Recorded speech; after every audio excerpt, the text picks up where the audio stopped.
ಅಹಮದಾಬಾದ್ನಲ್ಲಿ ವಿಮಾನ ದುರಂತ ಪ್ರಕರಣಕ್ಕೆ ಸಂಬಂಧಪಟ್ಟಂತೆ ಜನವಸತಿ ಪ್ರದೇಶದ ಮೇಲೆ ಫ್ಲೈಟ್ ಪತನವಾಗಿದೆ.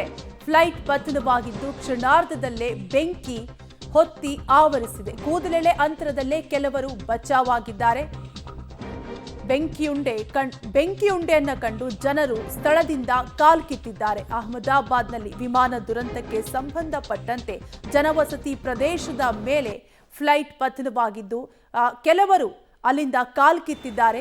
ಬೆಂಕಿ ಆವರಿಸಿದ್ದನ್ನ ನೋಡಿ ಅಲ್ಲಿನ ಜನರು ಭಯಭೀತರಾಗಿ ಸ್ಥಳದಿಂದ ಓಡಿ ಹೋಗಿ ತಮ್ಮ ಪ್ರಾಣವನ್ನ ಉಳಿಸಿಕೊಂಡಿದ್ದಾರೆ. ನೀವು ಕೂಡ ದೃಶ್ಯಾವಳಿಗಳನ್ನ ಗಮನಿಸ್ತಾ ಇರಬಹುದು.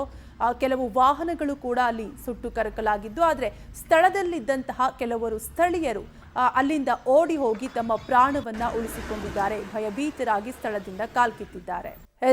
ಗುಜರಾತ್ನ ಅಹಮದಾಬಾದ್ನಲ್ಲಿ ಏರ್ ಇಂಡಿಯಾ ವಿಮಾನ ಪತನವಾಗಿದ್ದು, ಘಟನೆ ಆದಾಗ ಅಲ್ಲಿನ ಪರಿಸ್ಥಿತಿ ಯಾವ ರೀತಿಯಾಗಿತ್ತು, ಏನೆಲ್ಲ ಆಯಿತು, ಫ್ಲೈಟ್ ಯಾವ ರೀತಿಯಾದಂತಹ ಪರಿಸ್ಥಿತಿಯಲ್ಲಿತ್ತು, ಜೊತೆಗೆ ಅಲ್ಲಿ ಏನೆಲ್ಲ ವಸ್ತುಗಳು ಸುಟ್ಟು ಕರಕಲಾಗಿತ್ತು ಅನ್ನೋದ್ರ ಬಗ್ಗೆ ಅಲ್ಲಿನ ಸ್ಥಳೀಯರು ಫೇಸ್ಬುಕ್ ಲೈವ್ ಬಂದು ಘಟನೆಯ ಬಗ್ಗೆ ಇಂಚಿಂಚನ್ನು ಕೂಡ ವಿವರಿಸಿದ್ದಾರೆ. ಅಲ್ಲಿ ಸ್ಥಳದಲ್ಲಿ ಯಾವ ರೀತಿಯಾಗಿತ್ತು ಪರಿಸ್ಥಿತಿ, ಎಷ್ಟು ಭೀಕರತೆಯಾಗಿತ್ತು, ಎಷ್ಟರ ಮಟ್ಟಿಗೆ ಜನಸಂದಣಿ ಸೇರಿದ್ರು, ಅಲ್ಲಿಂದ ಭಯಭೀತರಾಗಿ ಜನರು ಕಾಲ್ಕಿತ್ತಿದ್ದು, ಹೀಗೆ ಇಂಚಿಂಚು ಮಾಹಿತಿಯನ್ನ ಫೇಸ್ಬುಕ್ ಲೈವ್ ಬಂದು ಅಲ್ಲಿನ ಸ್ಥಳೀಯ ಯುವತಿ ಮಾಹಿತಿಯನ್ನ ಬಿಚ್ಚಿಟ್ಟಿದ್ದಾರೆ.